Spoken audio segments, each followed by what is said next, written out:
Part 1. The Knights Templar emerged from the medieval world as one of history's most enigmatic organizations. They were born from the tumultuous aftermath of the First Crusade. Beginning as a small band of knights dedicated to protecting pilgrims on the dangerous roads to Jerusalem, their evolution from humble protectors to an unprecedented power, influencing kings and popes, represents one of the most remarkable institutional transformations of the Middle Ages. These warrior monks operated with remarkable autonomy, answering directly to the Pope and transcending traditional feudal obligations. Their distinctive white mantles with red crosses became symbols recognized across Europe and the Middle East, inspiring both reverence and fear. Within decades, they developed from a small protective brotherhood into a sophisticated organization combining military excellence with revolutionary financial practices. The history of this order spans nearly 2 centuries, from 1119 to 1312 AD, intersecting with the Crusades, the development of early banking systems, and the shifting power dynamics between medieval Europe and the Islamic world. Their dramatic suppression, culminating in accusations of heresy, secret trials, and public executions, stands as one of history's most notorious cases of political conspiracy. What makes the Templars' story particularly compelling is how it embodies the contradictions of medieval Christianity. Warrior monks who took vows of poverty while amassing great wealth, religious men who engaged in diplomacy with Muslim leaders, and defenders of Christendom whose greatest enemies ultimately proved to be the very European powers they had long served. The year 1119 AD saw 9 French knights present themselves before King Baldwin II of Jerusalem with an unprecedented proposal for a new type of religious order. This moment marked the beginning of an institution that would reshape medieval politics, finance, and warfare. They were known as the poor fellow soldiers of Christ and of the Temple of Solomon. The world that gave birth to the Knights Templar was one of profound transformation. As the 11th century drew to a close, Europe stood at a crossroads of faith, power, and ambition. To understand the emergence of this revolutionary military order, one must first comprehend the complex landscape from which it arose: a continent defined by feudalism, a powerful church, and a growing fascination with the Holy Land. Medieval European society operated under the feudal system, a hierarchical structure binding individuals through mutual obligations of service and protection. At its apex stood monarchs whose actual power often proved limited in practice. Below them, influential nobles controlled vast territories through networks of vassals who pledged military service in exchange for land and security. This fragmented political landscape created a patchwork of competing interests across the continent, with violence and territorial disputes marking everyday life. The Catholic Church functioned as the unifying institution, transcending these political boundaries. By the late 11th century, it had evolved into the most powerful and far-reaching organization in Western Europe. The Cluniac reforms of previous decades had strengthened ecclesiastical independence from secular control and centralized authority under the papacy. Religious doctrine exerted tremendous influence over every aspect of medieval existence, from royal politics to peasant routines. Christian teachings provided the moral framework through which Europeans understood their world and their place within it. Part 2. Under Pope Gregory VII, who led the Church from 1073 to 1085, religious authorities began asserting supremacy over secular powers in what scholars call the investiture controversy. This pivotal conflict centered on whether emperors or popes should appoint high church officials, but it represented a broader struggle over the relationship between spiritual and temporal authority. The humiliation of Emperor Henry IV at Canossa in 1077, where he reportedly stood barefoot in the snow for 3 days seeking papal forgiveness, symbolized the growing dominance of Rome's religious leadership. While Europe experienced these internal transformations, a vastly different civilization flourished across the Mediterranean. The Islamic world of the 11th century represented the pinnacle of contemporary achievement in numerous fields.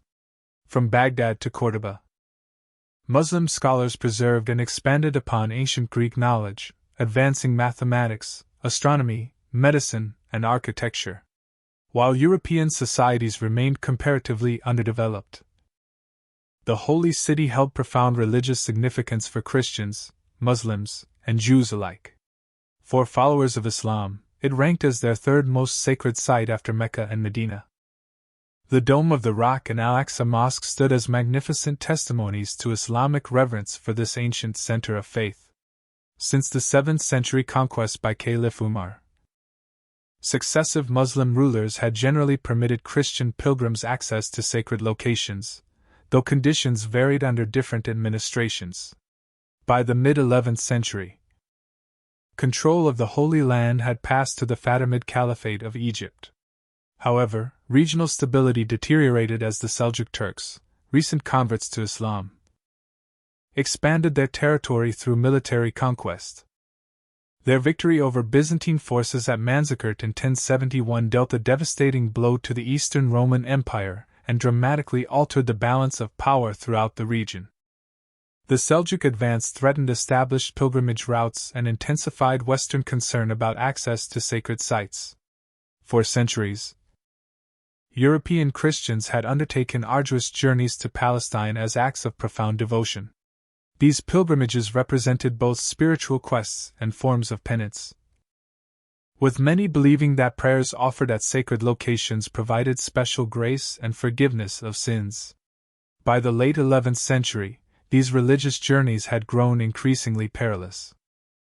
Travelers faced not only natural hazards, disease, starvation, harsh weather, but also the constant threat of bandit attacks. Particularly dangerous for vulnerable pilgrims carrying valuable offerings for holy shrines. Reports of mistreatment of Christian pilgrims, whether exaggerated or accurate, circulated throughout Europe. These accounts found a receptive audience in a continent already experiencing religious revival and heightened interest in expressions of piety. The concept of armed pilgrimage, combining devotional practice with military action, began to take shape in the European consciousness. Part 3. Against this backdrop, Byzantine Emperor Alexios I Komnenos sent envoys to Pope Urban II, requesting military assistance against the Seljuk Turks. While primarily concerned with reclaiming lost Byzantine territory, this appeal provided the catalyst for a much larger movement.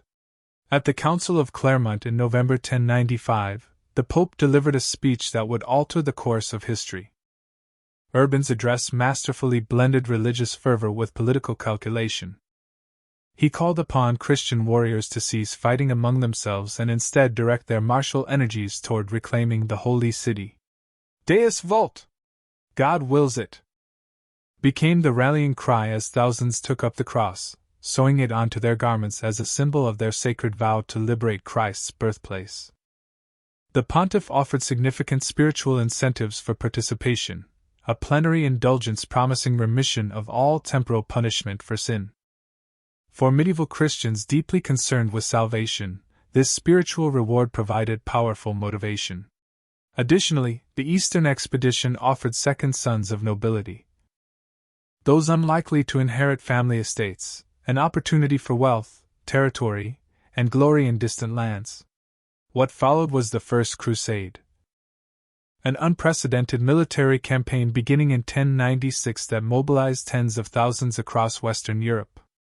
After the disastrous People's Crusade led by Peter the Hermit ended in massacre, the main Crusader armies, comprised primarily of French and Norman knights, departed in August of that year, against considerable odds. These forces captured Antioch in June 1098 after a grueling siege and finally reached their ultimate destination in June 1099. The siege lasted just over a month before the walls were breached on July 15, 1099. What followed remains one of the darkest chapters in Crusader history. A brutal massacre of Muslim and Jewish inhabitants that shocked even contemporary chroniclers. Raymond of Aguilers, an eyewitness, described Christian warriors wading ankle-deep in blood at the Temple Mount. While likely embellished, such accounts reflect the extreme violence that accompanied the conquest. With their objectives secured, the victorious forces established the Kingdom of Jerusalem and several other Crusader states, collectively known as Outremer, the land beyond the sea. Godfrey of Bouillon became the first ruler of the newly won territory, taking the humble title, Defender of the Holy Sepulchre, rather than king. After his death in 1100, his brother Baldwin I accepted the crown, beginning a dynasty that would govern the sacred city for nearly 9 decades. Part 4. This remarkable victory, however, created substantial challenges. Most crusaders returned to Europe after fulfilling their religious vows, leaving the newly established Christian states severely undermanned. The remaining European population, a minority ruling over a predominantly Muslim populace, controlled only major urban centers and strategic routes, not the surrounding countryside. Their survival depended on maintaining secure connections to Europe for reinforcements, supplies, and new settlers. This tenuous situation made travel between coastal ports and inland holy sites exceedingly hazardous. Local hostile forces continued to control much of the surrounding territory, while bandits specifically targeted religious travelers along these vulnerable pathways. Christian pilgrims, having already endured arduous journeys across land and sea, frequently became victims of violence before reaching their sacred destinations. It was amid these perilous conditions that a French knight named Hugh de Payens conceived a radical solution. A religious order dedicated specifically to armed protection of pilgrims. In 1119, merely 20 years after the First Crusade's success, he and 8 fellow knights took solemn vows before Patriarch Warmund and King Baldwin II, establishing the poor fellow soldiers of Christ and of the Temple of Solomon, the embryonic brotherhood that would develop into the legendary military order that transformed medieval society. In the early years of the 12th century, as Christian pilgrims continued to face deadly perils on their journeys to sacred sites, Hugh de Payens emerged as a man of vision and determination. A French knight from Champagne with battle experience from the First Crusade, he recognized that the newly established Kingdom of Jerusalem faced a critical vulnerability: its inability to protect the faithful who traveled across its territories. Motivated by both religious devotion and practical concern, Hugh gathered 8 fellow knights who shared his vision. Historical records preserve some of their names: Godfrey de Saint-Omer, Payen de Montdidier, Archambaud de Saint-Aignan, André de Montbard, Geoffrey Bissol, and Gondomar. These men represented the flower of European knighthood, trained warriors who had mastered the arts of mounted combat and possessed considerable battlefield experience. What distinguished their enterprise from typical knightly endeavors was its spiritual dimension. In a solemn ceremony before King Baldwin II and Patriarch Warmund, these 9 knights took monastic vows of poverty, chastity, and obedience, an unprecedented combination of religious dedication and martial prowess. They pledged themselves to a mission unlike any previously conceived: armed protection of vulnerable pilgrims traveling the dangerous roads between the coastal port of Jaffa and the inland holy sites. Part 5. Their timing proved fortunate. King Baldwin II recognized the potential value of such a dedicated protective force. The young kingdom faced constant threats from surrounding Muslim territories, and its limited military resources were stretched thin defending urban centers and strategic fortifications. A mobile force specifically tasked with securing travel routes addressed a critical need that royal forces could not adequately meet. In a gesture that would prove historically significant, Baldwin granted the nascent Brotherhood quarters on the Temple Mount, in a wing of his royal palace adjacent to the Al-Aqsa Mosque. This location held profound symbolic importance.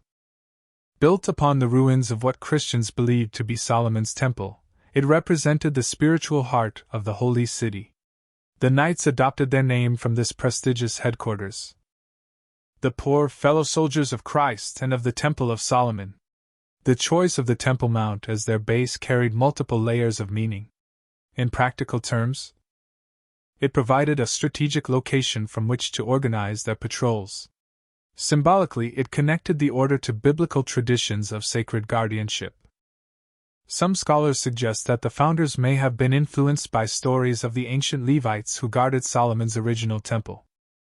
This connection to sacred history would become an important element of the order's identity and mystique. Despite royal support, the Brotherhood initially operated with extremely limited resources. Contemporary accounts describe them as so impoverished that 2 knights would share a single horse, an image later immortalized in their famous seal depicting 2 mounted men on one steed. Their early equipment consisted of donated garments and weapons, and they relied on charitable contributions for sustenance. This genuine poverty aligned with their monastic vows and distinguished them from the often ostentatious display of secular knighthood. Their daily activities focused on armed escorts for pilgrim groups along the most dangerous stretches of road, particularly the route from the coastal landing at Jaffa through the bandit-infested hills to sacred destinations. Using techniques developed during the Crusade, they organized travelers into protected convoys, positioned armed knights at front and rear, and maintained vigilant watch for ambush attempts. Contemporary accounts credit them with immediately reducing pilgrim casualties through these systematic protective measures. For nearly a decade, the Brotherhood operated in this humble capacity, gradually building a reputation for disciplined effectiveness and religious dedication. Part 6. Yet, despite their practical success, they faced skepticism from both religious and secular quarters. The concept of warrior monks represented a contradiction to many medieval minds. Traditional monastic orders emphasized peace, humility, and separation from worldly affairs, while knightly values celebrated martial prowess, honor, and secular glory. By combining these seemingly incompatible ideals, the Temple Knights challenged established social categories. The European religious establishment expressed particular concern about armed monks. How could men who shed blood, even in a righteous cause, fulfill the spiritual ideals of monastic life? This theological question required resolution before the Brotherhood could gain wider acceptance and support. Their unusual status also raised practical questions of governance and accountability. As knights, should they answer to secular authorities? As monks, did they fall under church jurisdiction? Their unique position between these worlds created administrative ambiguities that troubled both royal and ecclesiastical officials. Despite these conceptual challenges, the practical value of their service generated growing support. Additional knights, inspired by their example, sought to join their ranks. Pilgrims who had benefited from their protection spread word of their effectiveness throughout Christendom. Their distinctive appearance, initially distinguished only by simple white mantles symbolizing their purity of purpose, became recognized along the roads of the Holy Land. News of this innovative order eventually reached influential ears in Europe, particularly those of Bernard, Abbot of Clairvaux, a nephew of one of the founding knights, André de Montbard. Bernard possessed unparalleled moral authority as the leading religious figure of his age. His intellectual brilliance and reputation for holiness made him the perfect advocate for the fledgling Brotherhood. Though initially skeptical of the concept of warrior monks, Bernard came to recognize their potential as a force for righteous protection. Hugh de Payens recognized that for his order to expand its mission, it needed formal recognition from the highest authorities of Western Christendom. Around 1127, nearly a decade after the order's founding, he led a small delegation to Europe, seeking papal approval and additional recruits. This journey would transform the modest Brotherhood into something far more significant than its founders likely envisioned. The timing of this European mission coincided with mounting concerns about the security of the Crusader states. Military setbacks had highlighted the precarious position of Christian territories in the East, generating renewed interest in supporting their defense. Hughes skillfully presented his order as part of the solution to this pressing problem: dedicated warriors who combined religious discipline with military effectiveness. Part 7. Traveling through France, England, Scotland, and Flanders, Hughes attracted significant attention from nobility impressed by the order's mission. His most important audience came at the Council of Troyes in January 1129, where an assembly of ecclesiastical authorities gathered to consider the Brotherhood's status. Here, with Bernard of Clairvaux's powerful advocacy, the poor fellow soldiers received formal recognition from the Church. This council marked a crucial turning point in the order's development. With Bernard's guidance, a formal rule was established for the Brotherhood, drawing from the Benedictine and Cistercian traditions, but adapted to their unique military mission. This document codified both their spiritual obligations and their martial responsibilities, providing the structural framework for institutional growth. Bernard further legitimized their mission by composing a treatise titled, In Praise of the New Knighthood, a theological justification for armed monks that resolved many of the religious concerns about their dual nature. The rule established a clear organizational hierarchy with the Grand Master at its head, elected for life by an assembly of senior brothers. This position combined spiritual authority with military command, requiring both piety and strategic acumen. The Grand Master presided over the central governing body known as the chapter, where major decisions affecting the entire order were made collaboratively with input from senior members. Below the Grand Master served various officers with specific responsibilities. The seneschal functioned as deputy leader and administrator. The marshal oversaw military operations, training, and equipment. The commander of the Kingdom of Jerusalem managed affairs in the order's spiritual homeland. The draper supervised clothing and personal equipment distribution. The treasurer controlled financial matters, an increasingly complex role as the order's wealth grew. Each regional division, called a commandery, had its own leadership hierarchy, reporting ultimately to the Grand Master. This sophisticated administrative structure enabled effective management across vast geographical distances at a time when communication typically moved at the speed of horseback.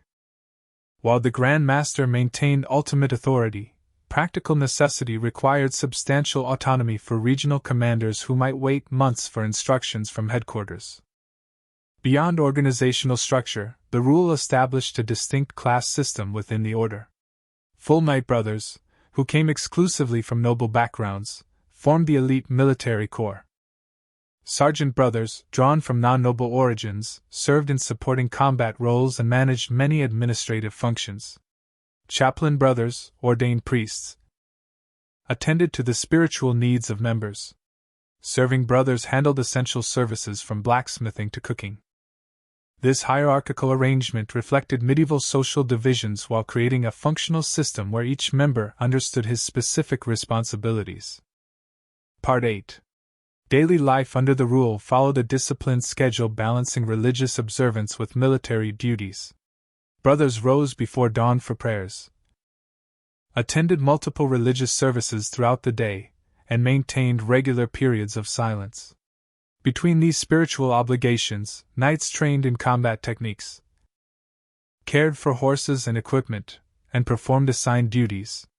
This rigorous routine created the disciplined force that distinguished Templar knights on the battlefield.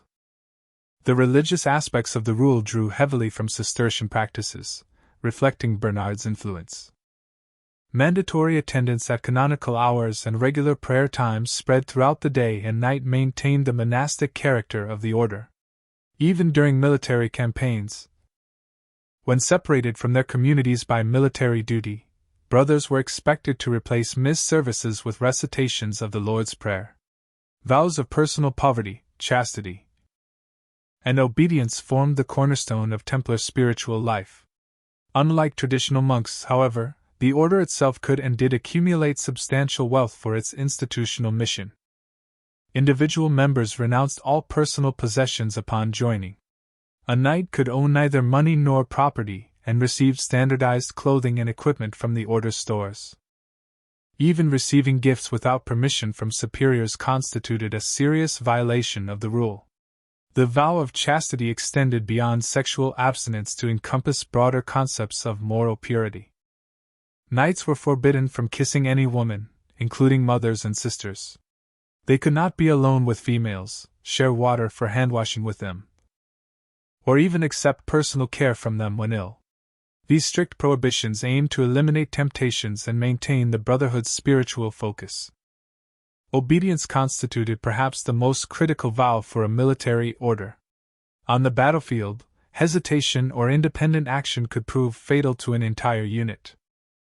The rule demanded immediate compliance with orders from superiors, creating the disciplined force that made Templar units exceptionally effective in combat.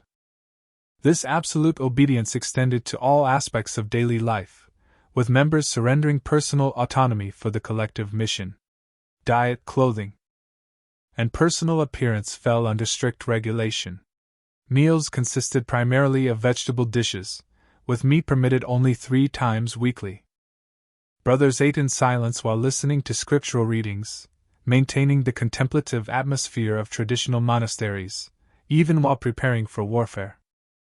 The distinctive white mantle marked full knights, while sergeant brothers wore brown or black garments, all bearing the red cross after papal authorization of this symbol.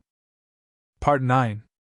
Personal grooming requirements reflected both practical military considerations and spiritual symbolism.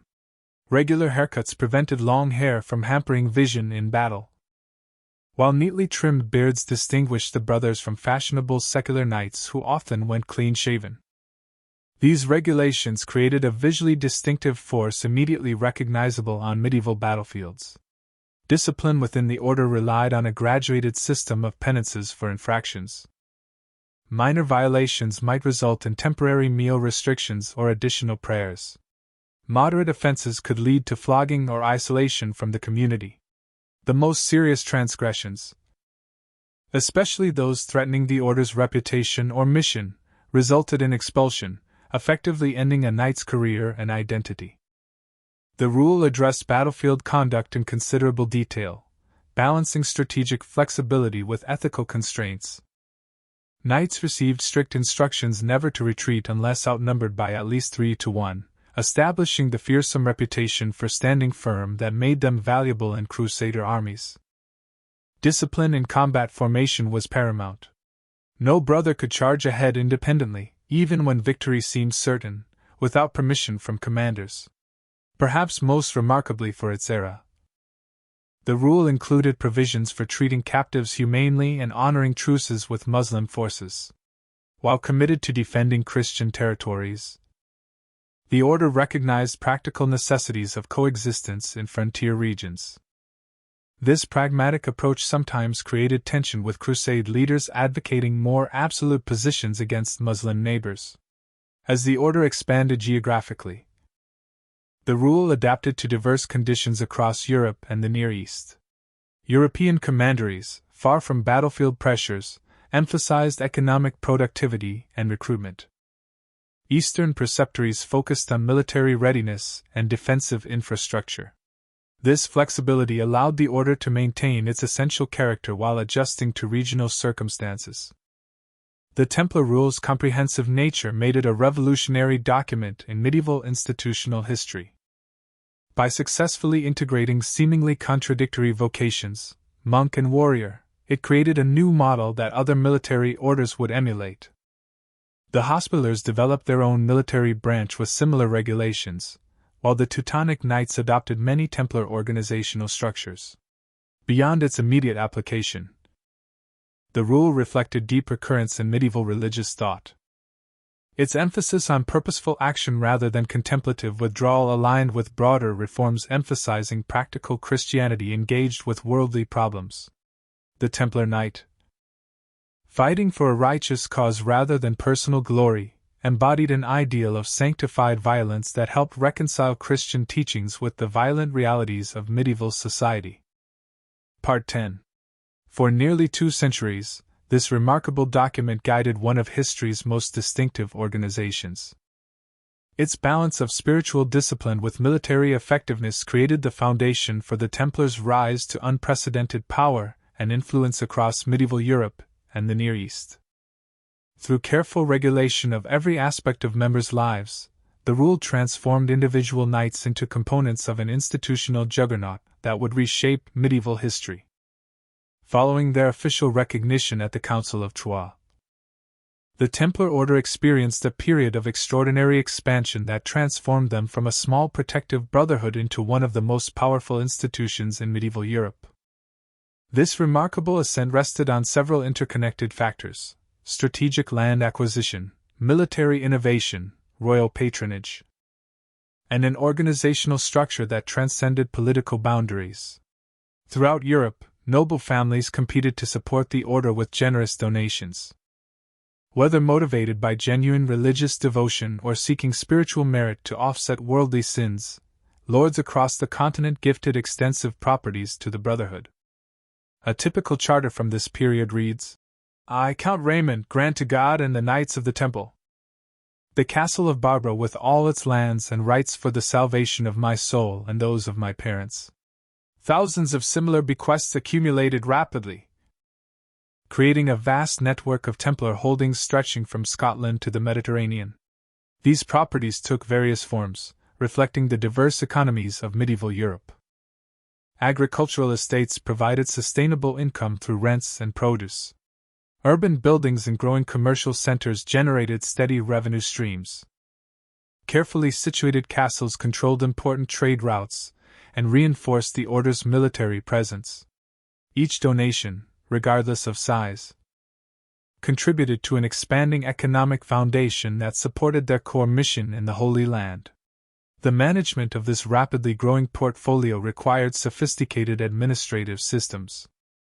Local commanderies, each under the authority of a preceptor, operated as semi-autonomous units responsible for maximizing the productivity of regional holdings.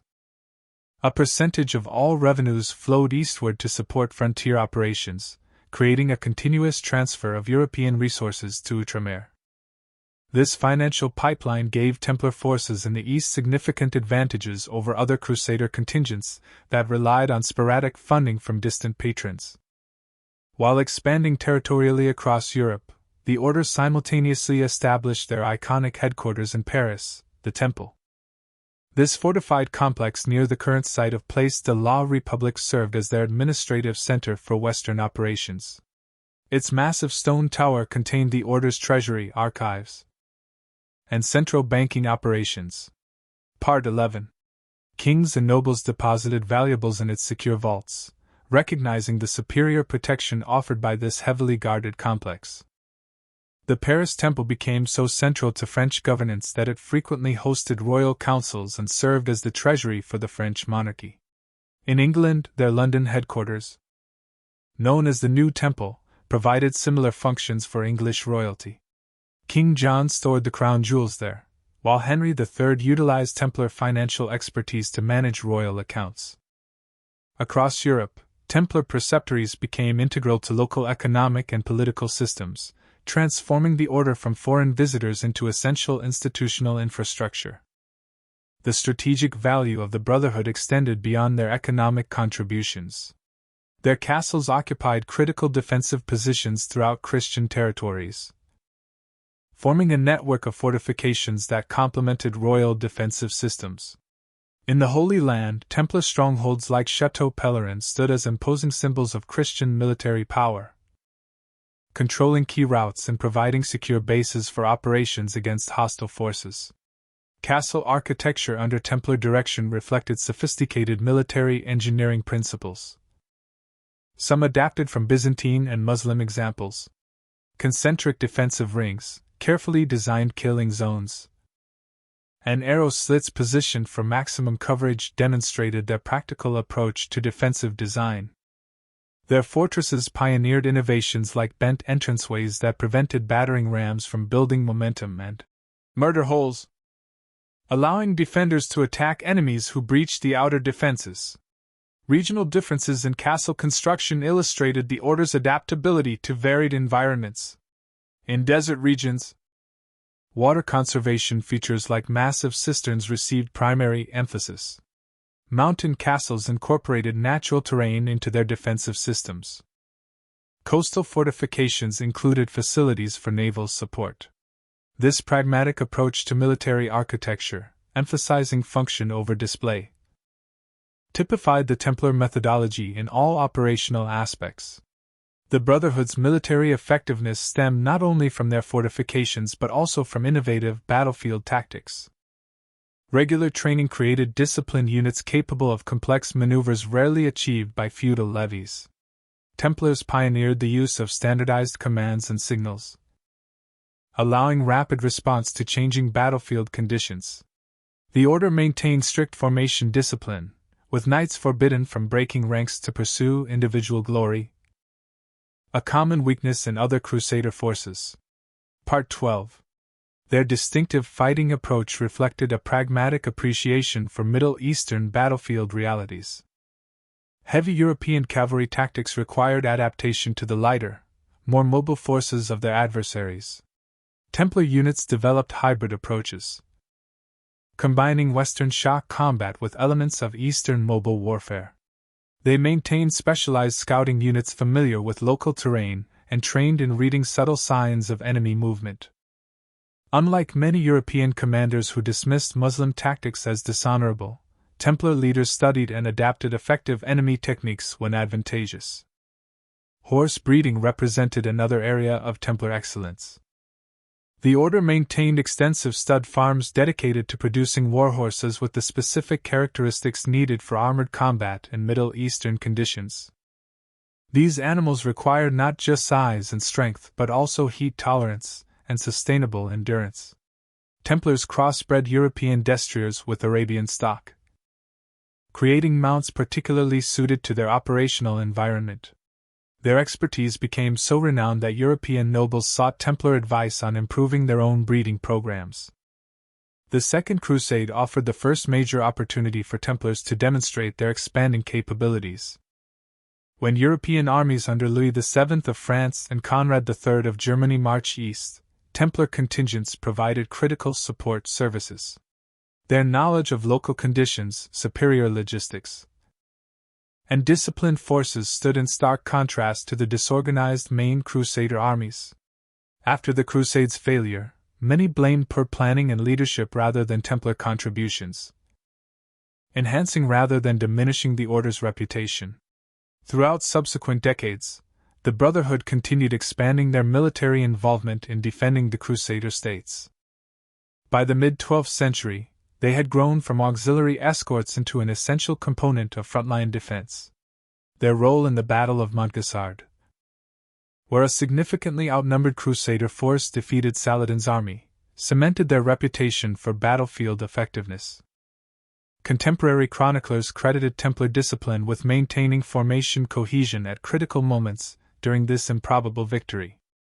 Their military evolution reflected the influential leadership of successive Grand Masters, particularly André de Montbard, the fifth to hold this office. Uncle of Bernard of Clairvaux and one of the Order's founding knights, André combined spiritual authority with practical military experience. During his leadership, the Brotherhood refined their distinctive combination of monastic discipline and martial effectiveness. His personal connections to prominent European nobles facilitated donations that significantly expanded their resource base.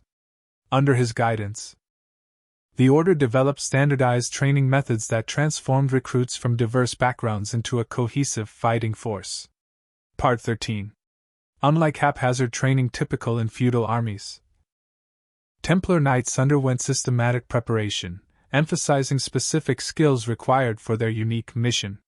Combat techniques, horsemanship, and formation maneuvers received equal emphasis alongside spiritual instruction, creating warriors whose battlefield discipline stemmed directly from religious commitment. While the Templars' military contributions received the most attention from contemporary chroniclers, their logistical innovations proved equally significant. The Order developed sophisticated supply systems, maintaining secure routes between their Mediterranean ports and inland garrisons. They constructed specialized storage facilities for preserving food in desert heat and established relay stations ensuring fresh mounts for messengers carrying time-sensitive information. These unglamorous but essential capabilities allowed sustained operations in environments that regularly defeated other Crusader forces through attrition and supply failure. Their engineering corps became renowned for rapid bridge construction, siege engine design, and water management in arid regions. When Crusader armies required specialized equipment for particular campaigns, Templar workshops frequently provided both the expertise and materials. Their practical approach favored effectiveness over tradition, willingly adopting techniques from Byzantine and Muslim engineers when these offered advantages over European methods. By the latter half of the 12th century, the order had achieved unprecedented status within European society. Kings sought their military advice. Nobles emulated their organizational methods. And commoners viewed them with a mixture of awe and mystique. Their distinctive white mantles marked with red crosses had become recognized symbols of Christian military power from Scotland to Syria. The humble brotherhood, founded to protect pilgrims, had evolved into an international institution, wielding influence at the highest levels of medieval society. This meteoric rise contained inherent contradictions that would eventually contribute to their downfall. The vast wealth necessary to support their military mission created tension with their nominal vow of poverty. Their exemption from episcopal authority and direct accountability only to the Pope generated friction with local church hierarchies. Their international structure, transcending political boundaries, sometimes placed them at odds with emerging nation-states increasingly assertive about sovereignty within their territories. Yet, during their ascendant period, these contradictions remained manageable through careful diplomacy and the demonstrable value of their services. The order's pragmatic leadership generally maintained sufficient political awareness to navigate complex relationships with diverse patrons. Their strict internal discipline minimized scandals that might damage their reputation, while their ongoing military contributions in defense of Christendom justified their special privileges in the eyes of most contemporaries. Part 14.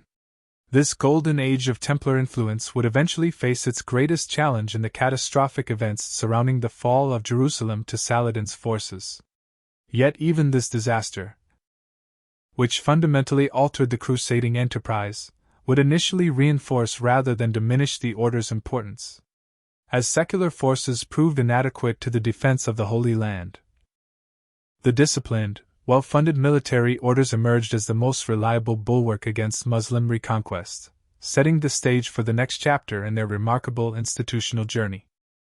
While the image of armored knights on horseback dominates popular conceptions of the Templar order, their mastery of medieval warfare extended well beyond land battles.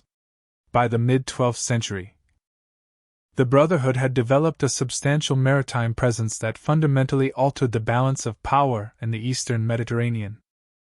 This naval dimension of Templar operations represented a strategic innovation as significant as their land-based military contributions. The geographical realities of the Crusader states necessitated maritime expertise. Christian territories in the Levant depended entirely on sea connections to Europe for reinforcements, supplies, and communication. Any interruption to these maritime lifelines threatened the very survival of Outremer.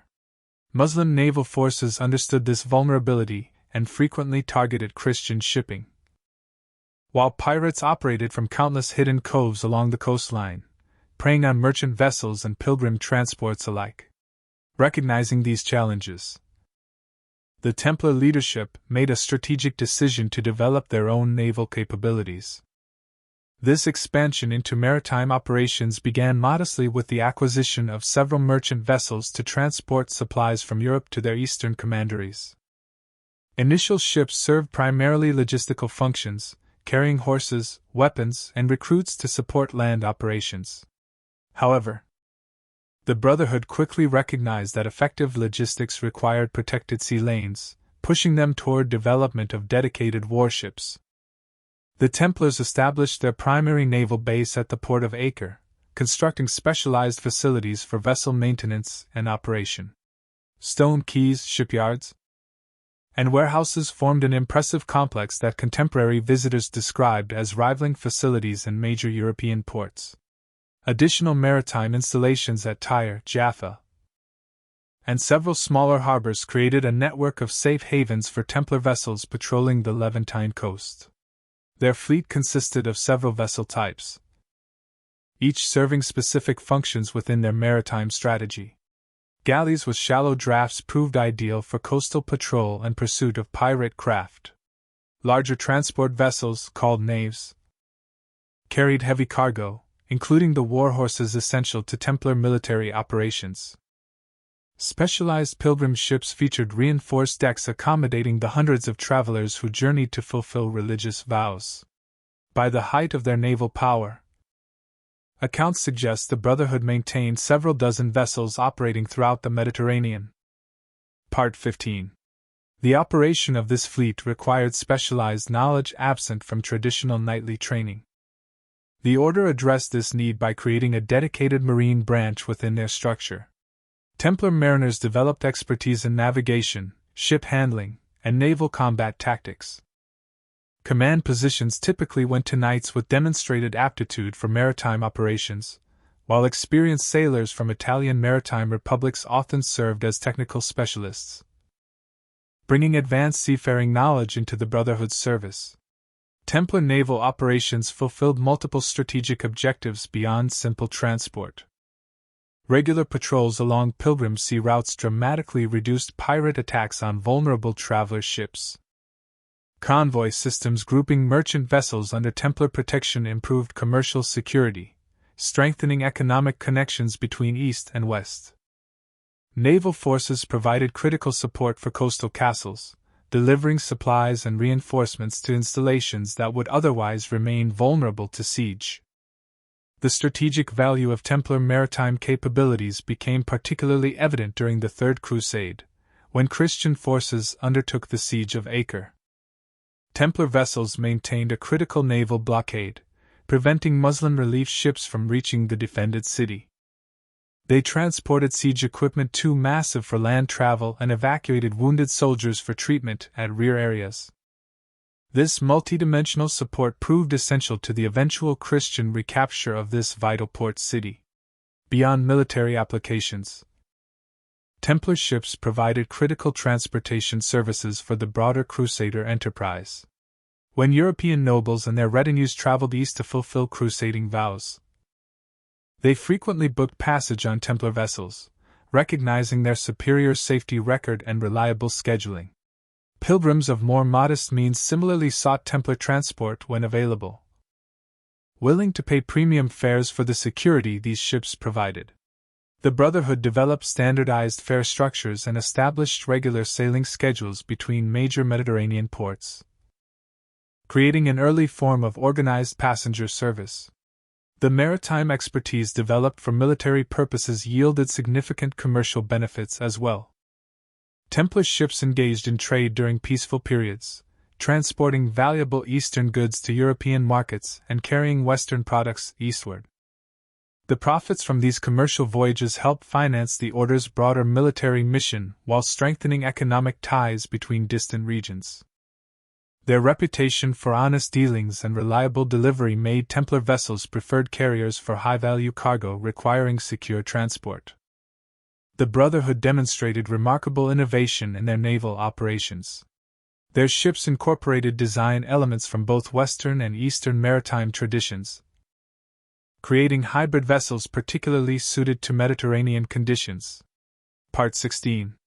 Western-style deep hulls provided stability and cargo capacity, while Eastern-influenced lateen sails offered superior maneuverability in the variable winds characteristic of the Eastern Mediterranean. This pragmatic approach to naval architecture typified the Templar methodology of adopting effective techniques regardless of origin. Navigational practices similarly combined traditions from multiple seafaring cultures. Templar mariners utilized astronomical navigation techniques learned from Muslim sailors alongside Western methods based on coastal landmarks and rudimentary charts. During nighttime operations, they employed signal lanterns arranged in standardized patterns to maintain fleet cohesion, a system more advanced than contemporary European navies used. These technical innovations gave Templar vessels operational advantages that magnified their effectiveness despite relatively modest fleet size. The naval dimension of Templar power significantly enhanced their political position within the Crusader states. Control over critical maritime routes gave them leverage in negotiations with secular authorities, perpetually concerned about communication with Europe. When political disputes arose between European powers operating in the East, Templar naval neutrality often provided the only reliable transport option for diplomats traveling to reconciliation conferences. This maritime power complemented their land-based military strength, creating a comprehensive security capability unmatched by any secular authority in Outremer. This naval expertise proved particularly valuable during periods of territorial setback, when inland areas fell to Muslim forces. Coastal strongholds maintained by the military orders became the primary Christian footholds in the region. The ability to supply these positions from the sea ensured their viability even when surrounded by hostile territory. Following the catastrophic Battle of Hattin and subsequent loss of Jerusalem, Templar naval capabilities played a crucial role in maintaining the surviving coastal fragments of the Crusader states. Maritime operations presented unique challenges for an order bound by monastic vows. Life aboard medieval vessels involved hardships and dangers unfamiliar to land-based commanderies. Extended voyages required adaptations to regular prayer schedules and dietary restrictions. The Brotherhood developed specialized regulations for seafaring members, balancing spiritual obligations with practical necessities of maritime life.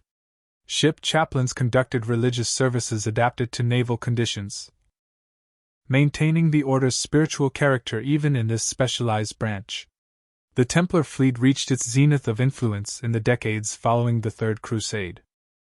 With Jerusalem lost and Christian territory reduced to coastal regions, naval power became proportionally more important to Outremer's survival.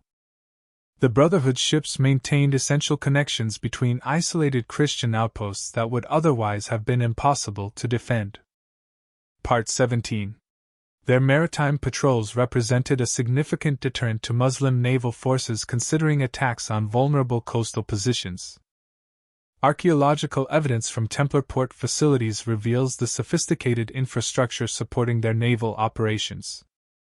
Excavations at Acre have uncovered specialized storage facilities for marine equipment, workshops for sail production, and slipways designed for efficient vessel maintenance. These physical remains confirm contemporary accounts describing highly organized maritime activities operating according to standardized procedures. The substantial investment in these facilities demonstrates the strategic importance the Order placed on their naval capabilities. Though less celebrated than their mounted knights, Templar mariners made equally crucial contributions to the Order's mission and reputation. Their mastery of Mediterranean seafaring extended the Brotherhood's protective reach beyond land routes to encompass the sea lanes connecting Europe with the Holy Land. This comprehensive approach to security, spanning both terrestrial and maritime domains, established the Templars as the indispensable guardians of Christian interests in the East. The maritime legacy of the Templar Order outlived their presence in the Levant. When Christian territories in the Holy Land finally fell, elements of their naval expertise transferred to other maritime powers, particularly Portugal, where many Templar resources were absorbed by the successor Order of Christ. This Portuguese connection would later influence the Age of Exploration, with ships bearing the distinctive Cross of Christ, evolved from the Templar emblem. Venturing into the Atlantic under commanders trained in navigational techniques descended from Templar practices. By developing effective naval capabilities alongside their famous land forces, the Brotherhood demonstrated an integrated approach to medieval security operations that was centuries ahead of its time. Their comprehensive strategy encompassing both domains created the operational foundation for their rise to unprecedented power and influence throughout the Mediterranean world. While the martial prowess of the Templar Order drew the most attention from contemporaries, their most revolutionary innovation may have been financial rather than military. From humble beginnings protecting pilgrims' physical safety, the religious warriors evolved into guardians of their economic security as well, developing financial instruments and banking practices that transformed the medieval economy and established precedents still visible in modern finance. This transformation began with a practical problem. Medieval pilgrims traveling to sacred sites faced significant dangers beyond physical attack. Chief among them, the risk of carrying substantial wealth necessary for extended journeys. Gold coins and valuables made travelers conspicuous targets for bandits, even when successfully defended from robbery. Managing currency across regions using different monetary systems posed considerable challenges for medieval travelers. Part 18. Recognizing these difficulties, the knight monks developed an elegant solution that would revolutionize medieval finance. A pilgrim could deposit funds at a commandery in their home country, receiving a document encoded with symbols intelligible only to officials of the order. Upon reaching their destination, the traveler would present this document to the local establishment and receive equivalent funds in local currency, minus a modest service fee. This system, a forerunner of modern letters of credit, dramatically reduced the risks of long-distance travel while generating operational income for the military order. The practical advantages of this arrangement proved immediately apparent to merchants and nobles as well as religious pilgrims. As commercial activity expanded in the High Middle Ages, traders eagerly embraced this secure method for transferring funds between distant markets without physically transporting valuables.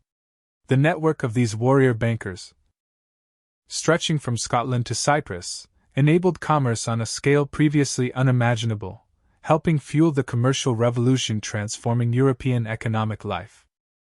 Royal houses quickly recognized the utility of such services for governmental operations.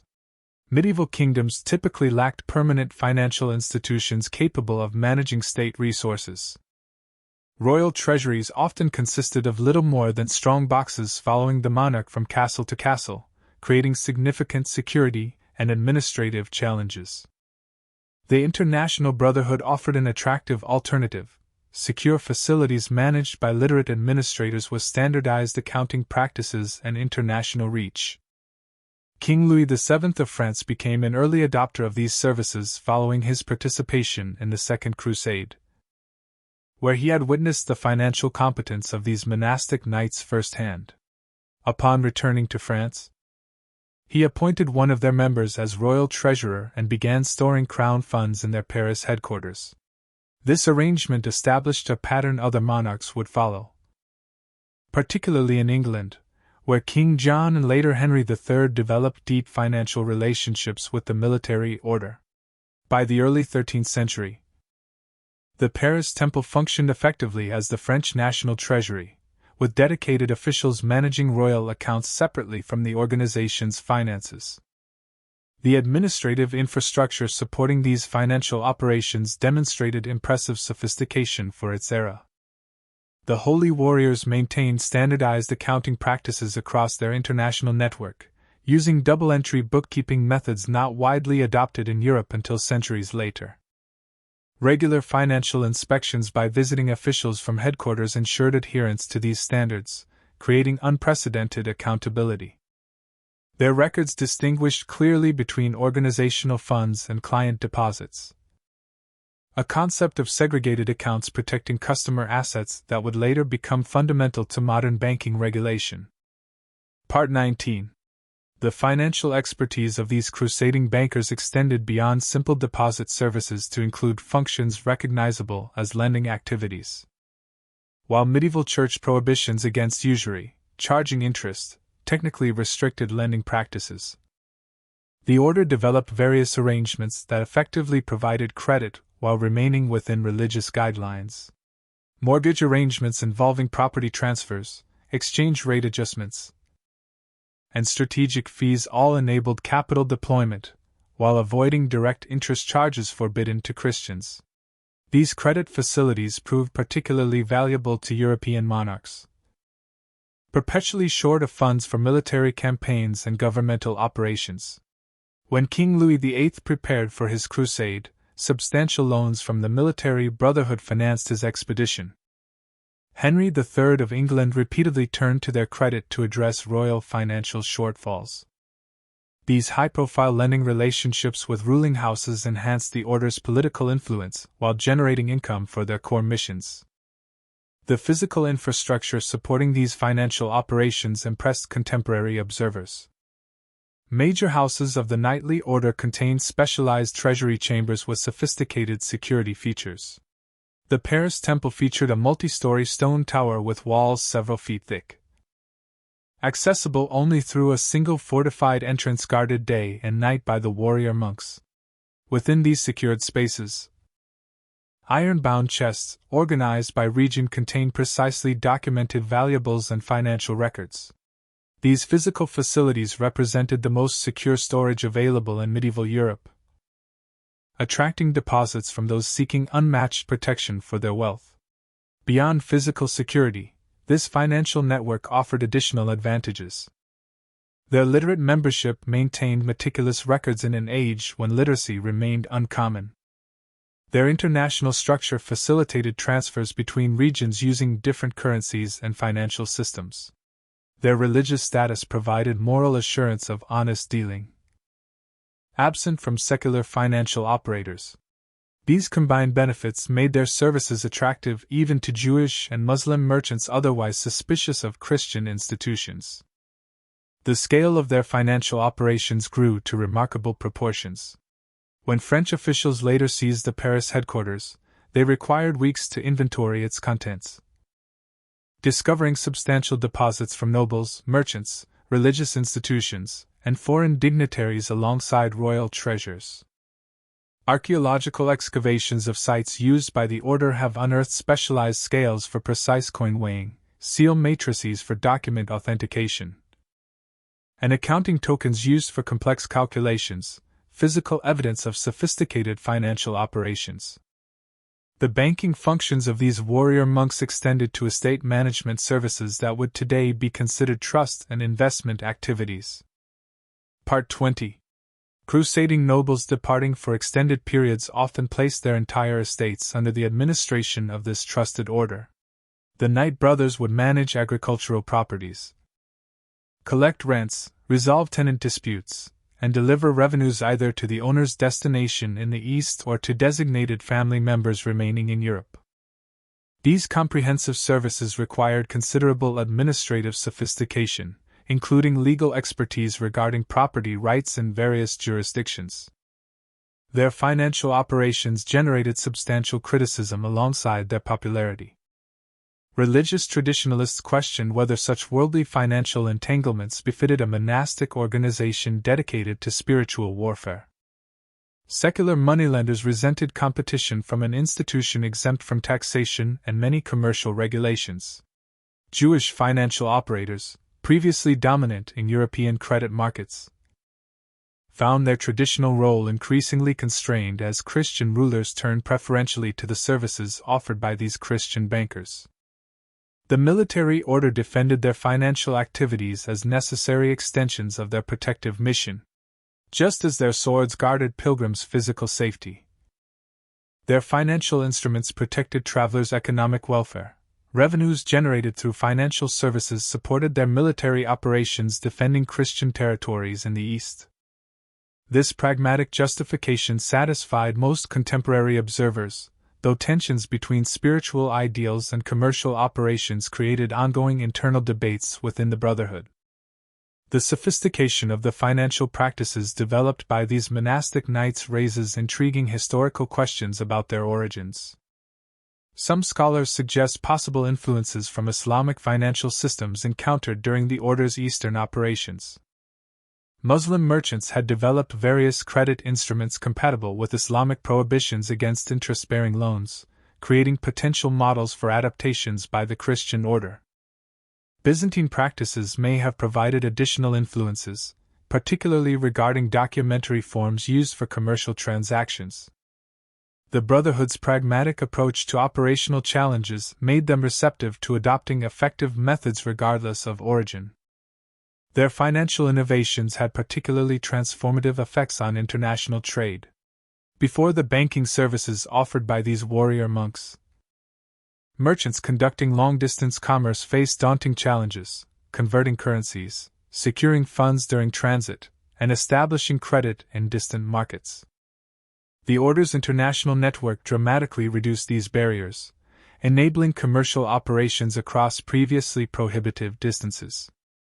This facilitation of trade contributed significantly to the commercial revival transforming European economic life during the High Middle Ages. The financial system developed by the military brotherhood reached its zenith during the latter 13th century. when they operated what amounted to an international banking network spanning much of the known Christian world, from England to Cyprus, from Scandinavia to Sicily. Their commanderies provided standardized financial services to clients ranging from humble pilgrims to crowned heads of state. Part 21. This financial infrastructure represented an institutional achievement unprecedented in medieval Europe and unmatched until the rise of Italian banking houses centuries later. The ultimate fate of this financial empire would become inextricably linked with the broader institutional collapse of the Knight monks, their role as creditors to the French crown. Particularly the substantial debts incurred by Philip IV, would contribute significantly to the motivations behind their suppression. The spectacle of armed knights seizing the Paris Temple in October 1307 represented not merely an attack on a religious order, but the forcible appropriation of what had effectively become a national financial institution. The legacy of financial innovations by this military religious order long outlived the organization itself. Banking procedures they developed continued through successor institutions, particularly Italian banking houses that filled the void left by their suppression. Concepts of documentary credit, international transfers, trust services, and secured deposits pioneered by the Brotherhood became standard features of European financial systems. Their pragmatic solutions to medieval commercial challenges established precedents still recognizable in modern banking practices. The transformation of warrior monks into international bankers represents one of history's most remarkable institutional evolutions. From humble beginnings protecting travelers on dangerous roads, the Holy Brotherhood developed financial instruments that transcended physical security to address economic vulnerabilities. This expansion from physical to financial protection demonstrated the order's pragmatic adaptability and created an institutional legacy extending far beyond their military achievements. The knights who had mastered the sword proved equally adept at wielding financial instruments that would help reshape the medieval economy. The financial innovations described previously represented only one dimension of the warrior monk's broader economic impact. The Holy Brotherhood developed a comprehensive economic system extending far beyond banking services to encompass agricultural management, industrial production, commercial transportation, and even early forms of economic statecraft. This integrated approach to resource management created a self-sustaining economic engine that powered their military and political activities across 2 continents. At the foundation of their economic empire stood vast agricultural estates donated by supporters throughout Europe. Unlike traditional monastic orders that operated their lands directly with lay brothers providing labor, the military order typically employed a manorial tenant system. Local farmers worked the lands under standardized leases specifying rents, service obligations, and production arrangements. This administrative approach minimized personnel requirements, while generating steady income through cash rents, crop shares, and service commutations. Their agricultural operations reflected sophisticated understanding of productive efficiency. Part 22. Estates managed by the Knight monks pioneered crop rotation systems maximizing soil fertility. Their water management infrastructure, irrigation channels in Mediterranean regions, drainage systems in northern Europe, increased productive capacity of their lands. Careful forest management ensured sustainable timber supplies for construction and shipbuilding. These systematic approaches to resource stewardship yielded agricultural productivity exceeding typical medieval levels. Livestock management represented another area of expertise for the crusading brotherhood. The order maintained extensive sheep flocks throughout their European territories, producing wool that entered international commercial networks. Their horse breeding operations served both military needs and civilian markets, with destriers bred by the warrior bankers commanding premium prices from European nobility. In Iberia, where the religious knights held extensive frontier territories, their cattle ranching operations developed techniques later used in colonial American ranching practices. Beyond primary production, the order established specialized industrial facilities, processing agricultural outputs into higher value products. Water-powered mills ground grain, pressed oil, and fulled wool cloth, Wineries process grapes from vineyards owned by the religious warriors into wines traded across Europe. Specialized workshops produce leather goods, ironwork, and textiles. These value-adding activities multiplied the economic productivity of their agricultural base while reducing dependence on external suppliers for essential materials. The scale of these economic operations required administrative innovations uncommon in medieval society. The knightly order developed standardized accounting methods applied consistently across their far-flung holdings. Regular inventories documented assets and production output. Annual financial reports flowed from local commanderies to regional centers and ultimately to headquarters, creating unprecedented visibility into operations across their international network. This administrative sophistication enabled informed resource allocation decisions impossible in typical medieval economic units. Regional economic specialization within their network demonstrated particular foresight, recognizing varying comparative advantages. Administrators from the Holy Brotherhood encouraged production of goods best suited to local conditions. Wool from English estates, olive oil from Mediterranean properties, grain from Central European lands, and timber from mountain regions all entered their internal distribution system, linking complementary production zones. This proto-industrial approach to regional specialization anticipated economic principles not formally articulated until centuries later. Their economic reach extended into urban environments, as well as rural territories. Houses of the military religious order in major cities often controlled surrounding districts encompassing workshops, commercial buildings, and residential properties, generating rental income. Part 23. In London, their new temple complex included extensive commercial properties along Fleet Street. The Paris Temple controlled substantial urban real estate beyond its famous headquarters. These urban holdings provided both income and strategic positioning within important commercial and political centers. Commercial transportation formed another significant component of their economic system, beyond their naval operations described previously. The Knight brothers maintained extensive overland transportation capabilities connecting their properties. Standardized way stations provided secure overnight facilities for their transport convoys. Their pack animals and wagons moved not only their own goods but also commercial freight for paying customers, creating an early form of common carrier service. The security provided by armed escorts from the order made their transportation services particularly valuable for high-value cargo. The integration of these diverse economic activities, primary production, processing, transportation, and financial services, created remarkable operational efficiencies. Grain from farms managed by the warrior monks might be processed at their mills, transported on their wagons to their ships, carried to distant markets, and sold through transactions financed via their banking services. This vertical integration minimized transaction costs and external dependencies while maximizing returns from each economic activity. Their extensive economic operations required significant labor resources beyond sworn brothers. A complex hierarchy of associated personnel supported their activities.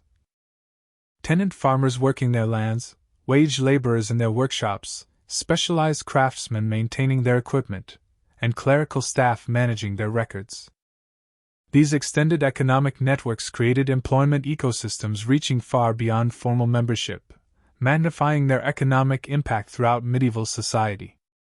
The religious warriors developed distinctive approaches to labor management, reflecting both spiritual values and practical necessities. Their wage rates typically exceeded local standards, attracting skilled workers and reducing turnover. Work regulations specified safety practices and quality standards unusual for the period. While maintaining clear status distinctions between brothers and lay employees, their operational practices demonstrated greater concern for worker welfare than most medieval employers, reflecting religious principles applied to economic relationships. Frontier economic development represented a specialized capability within their broader economic system. In contested regions like Iberia and Eastern Europe, the order received extensive grants of underdeveloped territories, requiring significant investment before generating returns. They specialized in transforming these frontier zones into productive regions through systematic infrastructure development, clearing forests, constructing mills, establishing settlements, and building defensive works that enabled agricultural colonization. Part 24. This frontier economic expertise made them particularly valuable to rulers seeking to consolidate control over newly acquired territories. The economic relationship between their European properties and Eastern operations reflected sophisticated resource allocation strategies. European commanderies operated partly as economic support bases for frontline activities in the Holy Land. A standardized percentage of European revenues flowed eastward, providing consistent financial support regardless of immediate political conditions affecting traditional crusade funding. This reliable resource pipeline gave forces of the Holy Brotherhood significant operational advantages over other crusade participants dependent on sporadic funding from distant patrons. Their economic operations demonstrated remarkable resilience during periods of political upheaval. When military setbacks in the East disrupted normal economic activities, the knightly order could redirect resources through alternative channels within their network. This adaptability proved particularly valuable following the loss of Jerusalem, when their economic infrastructure continued functioning despite significant territorial adjustments. The distributed nature of their economic operations made them less vulnerable to localized disruptions than more centralized medieval institutions. The economic power generated through these integrated systems inevitably attracted political attention. Kings recognized the strategic value of an institution capable of rapidly mobilizing substantial resources across international boundaries. The French monarchy became particularly dependent on the economic capabilities of the warrior bankers, using their administrative systems to collect taxes, their facilities to store royal valuables, and their financial expertise to manage crown finances. This economic entanglement with secular governance created political vulnerabilities that would eventually contribute to their downfall. Documentary evidence reveals sophisticated understanding of monetary principles unusual for their era. Financial administrators of the Brotherhood demonstrated clear comprehension of exchange rate mechanisms, depreciation effects, and capital preservation strategies. Their international operations familiarized them with diverse currency systems and their relative stabilities. This practical monetary knowledge informed their treasury management practices and client advice regarding value preservation during periods of currency manipulation by royal authorities. Archaeological investigations of sites used by the military order have uncovered physical evidence of their economic sophistication. Excavated storage facilities reveal standardized inventory management systems. Workshop remains show production line arrangements maximizing efficiency. Agricultural installations demonstrate water management technologies increasing land productivity. These material remains confirm contemporary documentary evidence regarding their systematic approach to economic organization. Part 25. The economic impact of their activities extended well beyond their own institutional boundaries. Regional markets developed around commercial centers established by the crusading knights. Transportation routes improved to accommodate their trading activities. Banking practices pioneered in their counting houses spread to secular commercial operations. Their economic innovations thus exercised influence far exceeding their direct operations, catalyzing broader economic development throughout medieval Europe. Their economic practices reflected pragmatic adaptation rather than theoretical innovation. Administrators of the religious warriors showed little interest in economic philosophy but great concern for practical effectiveness. When existing methods proved inadequate for operational needs, they readily developed new approaches based on empirical observation rather than abstract principles. This practical orientation enabled rapid implementation of effective solutions without waiting for theological or theoretical justification. The economic dimensions of activities undertaken by the knight monks have received less attention from historians than their military exploits, yet arguably left more enduring legacies. Long after their distinctive white mantles disappeared from battlefields, economic practices they pioneered continued influencing European commercial development. From banking procedures to estate management techniques, from transportation systems to workshop organization, their pragmatic solutions to medieval economic challenges established precedents that shaped subsequent institutional evolution. The Brotherhood's economic achievements demonstrated that their organizational genius extended well beyond battlefield discipline. The same systematic approach that made their military units so effective in combat enabled unprecedented economic coordination across vast geographical distances. Their practical integration of spiritual values with economic activities created a distinctive organizational culture capable of sustaining complex operations while maintaining essential religious character. This ability to operationalize abstract principles into functional systems across multiple domains represents perhaps their most remarkable institutional achievement. Behind the grand historical narrative of battles and banking lay the daily reality of individual knights in the Holy Order. Men who had committed their lives to an extraordinary blend of monastic discipline and military service. Their daily experiences differed markedly from both traditional monks and secular knights, combining elements of both vocations into a unique way of life that shaped every aspect of their existence from dawn until nightfall. The most immediately visible distinction of these warrior monks was their appearance. Full members wore the famous white mantle symbolizing purity, prominently marked with a red cross after papal authorization of this emblem early in their history. Beneath this iconic garment, their clothing remained simple and functional: woolen tunics, linen undergarments, and sturdy leather boots designed for practicality rather than display. Part 26.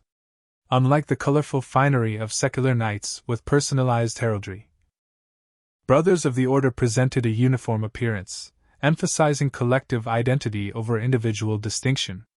This uniformity extended to physical appearance as well. The rule precisely specified grooming standards: hair cut short to fit comfortably under helmets, beards neatly trimmed but never shaved completely in the style of secular fashion. These regulations served both practical military purposes and spiritual significance, visually separating brothers from worldly knights concerned with fashionable appearances. From a distance, an approaching group of the military religious brotherhood presented an instantly recognizable and somewhat intimidating uniformity of appearance. Daily life followed a rigorous schedule combining religious observances with military duties. Brothers rose before dawn at the sound of a bell calling them to matins, the first prayer office of the day. After these early prayers, they would attend Mass before breaking their night's fast with a simple morning meal. The remainder of morning hours typically focused on military training and equipment maintenance, with knights practicing formation riding, weapons handling, and battlefield communications. Midday brought the brothers back to their chapel for sext prayers, followed by the main meal of the day, eaten in the communal refectory. Dining in the order followed monastic traditions, modified for their martial requirements. Brothers ate in silence while listening to scriptural readings, seated according to rank along trestle tables. Unlike traditional monasteries with primarily vegetarian diets, the rule permitted meat 3 days weekly in recognition of the physical demands of military service. Portions remained moderate but adequate for maintaining physical strength. Afternoon activities varied based on location and specific assignments. Brothers stationed at frontier outposts might conduct reconnaissance patrols or escort travelers through dangerous territories. Those at major commanderies might oversee agricultural operations, train new recruits, or maintain defensive structures. Administrative duties occupied others, managing finances, corresponding with distant preceptories, or inventorying supplies. The integrated nature of operations within the Holy Brotherhood meant that knights regularly rotated through diverse responsibilities throughout their service. As evening approached, brothers gathered again for Vespers prayers before a light supper. After Compline, the final prayer office, the rule imposed strict silence until morning. Knights retired to dormitory accommodations, reflecting their monastic vows. Simple rope beds with straw mattresses arranged in communal sleeping halls rather than private chambers. Personal possessions remained minimal. typically limited to clothing, devotional items, and military equipment issued by the order rather than personally owned. Part 27. This daily rhythm varied somewhat between locations. Brothers serving in the East faced different challenges than those stationed at European commanderies. Frontier outposts maintained heightened vigilance, with knights sleeping fully clothed and ready for immediate response to alarms. Coastal installations coordinated with naval operations, while agricultural preceptories aligned schedules with seasonal farming requirements. Despite these variations, the fundamental pattern of alternating prayer and service remained consistent throughout the territories held by the knightly order. The monastic dimension of life in the warrior brotherhood extended beyond scheduled prayers to encompass comprehensive spiritual practices. Personal devotions, regular confession, and spiritual guidance from chaplain brothers formed essential elements of daily experience. The rule encouraged silent contemplation during routine activities, transforming mundane tasks into opportunities for spiritual reflection. Even military training incorporated religious dimensions, with weapons practice preceded by prayers dedicating these martial skills to righteous defense rather than personal glory. Military training occupied a central place in daily activities, with techniques far more systematic than typical feudal practice. New recruits underwent standardized training, progressively building combat skills from basic horsemanship to complex unit maneuvers. Experienced knights regularly practiced formation riding, weapons handling, and tactical communications to maintain operational readiness. Unlike secular knights who might train sporadically between hunting expeditions and court appearances, brothers of the military order engaged in daily martial practice as an integral part of their vocation. Equipment maintenance formed another regular component of daily responsibilities. The rules specified meticulous care for horses, weapons, and armor, not as personal property, but as a sacred trust, enabling their protective mission. Brothers spent significant time inspecting gear for damage, cleaning metal components to prevent corrosion, and ensuring mounts received proper care. This systematic approach to equipment maintenance contributed significantly to battlefield effectiveness for the Holy Knights, with warriors entering combat using gear maintained to the highest standards.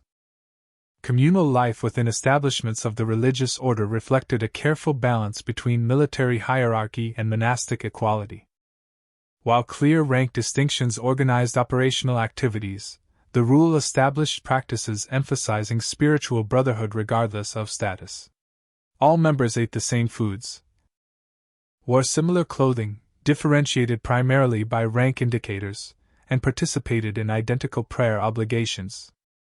This balance created a distinctive community combining disciplined chain of command for military effectiveness with spiritual equality before God.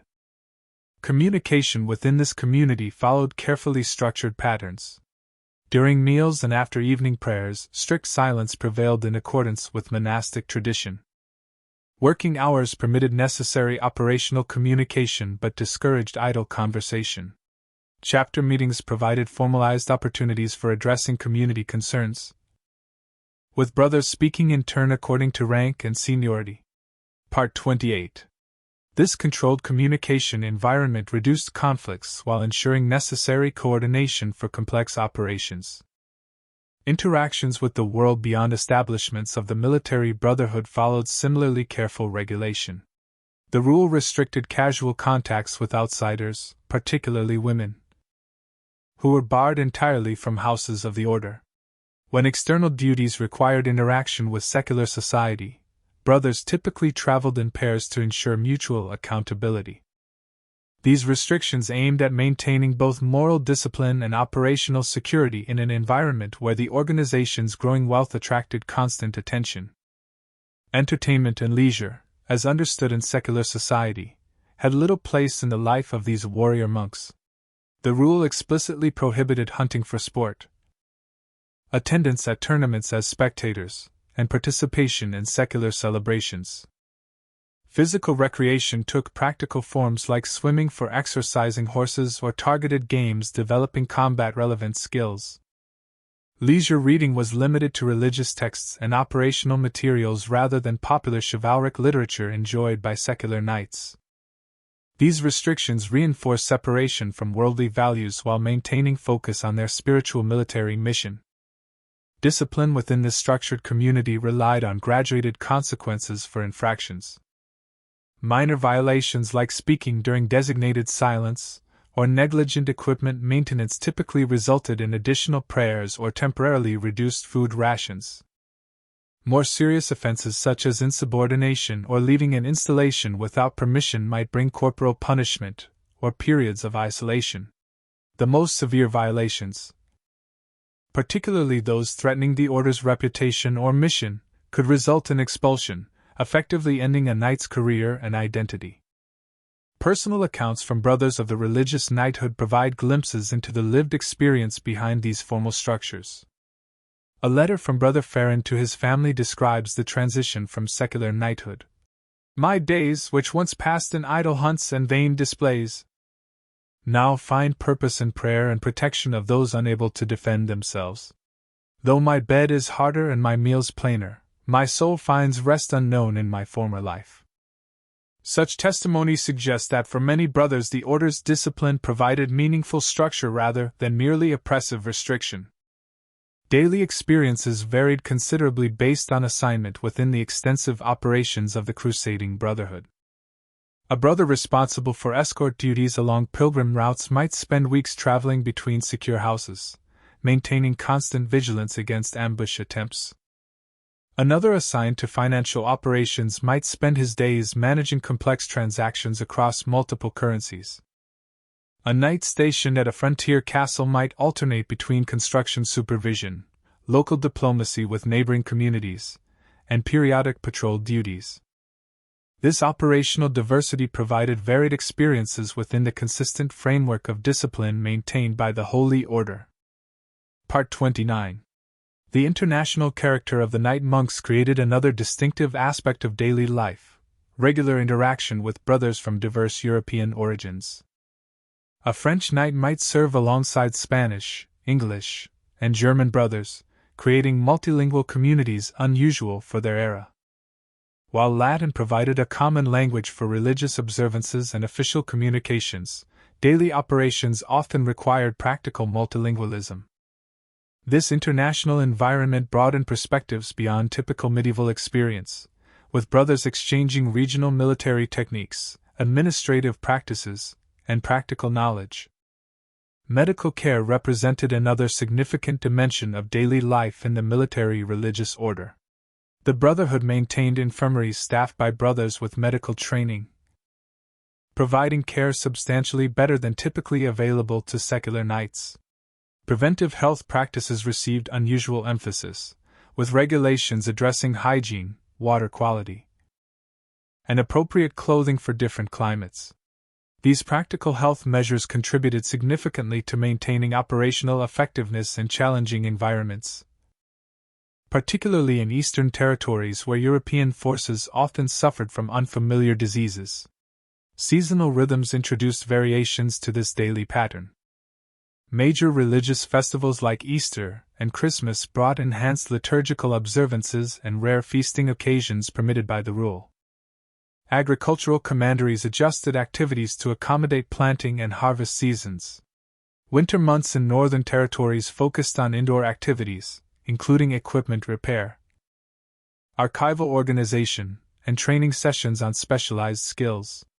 These seasonal adaptations maintained productive activity throughout the year while respecting environmental limitations.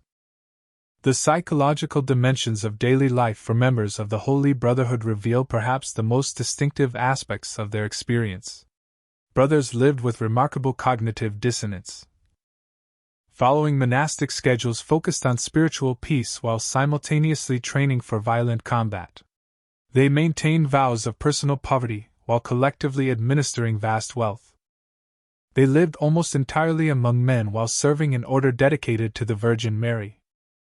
Navigating these contradictions required psychological adaptability that distinguished the mentality of these warrior monks from both traditional monastic mindfulness and secular knightly pragmatism.